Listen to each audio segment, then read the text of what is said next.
the two extreme right-wing parties, without which he wouldn't have a government, of Smotrich and Ben-Gvir, they both said, if you don't renew the war after stage one of the agreement, after Netanyahu renewed the war, Ben-Gvir's party rejoined the government. And Smotrich would have left the government if the war hadn't renewed. So it's very clear that to keep these two parties in his government and to keep his coalition going and to keep himself in power, he's willing to destroy Gaza, to exterminate Palestinians. He's willing to do all that to stay in power. The hostage families are outraged over this because they're saying he's sacrificing the hostages. And they're saying, because he just wants to stay in power. He doesn't have an explanation of why we're renewing. What he's doing is using Trump as an excuse, because Trump doesn't know anything.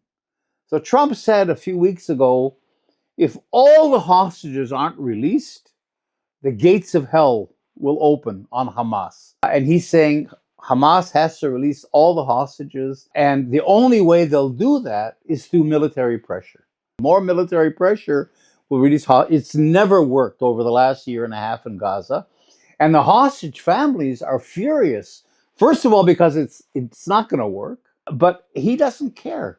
As long as he stays in power, that's all that matters. Genocide is built into settler colonialism, which is what Zionism is. The purpose of Zionism, the Zionist idea is to take over Palestine, transform Palestine from an Arab country to a Jewish country. Well, you can't do that without genocide. I mean, the local population, the Palestinians, aren't going to say, okay, take our country, we'll go somewhere else. It doesn't work that way. People resist their own displacement, their own erasure. So it has to be done by force.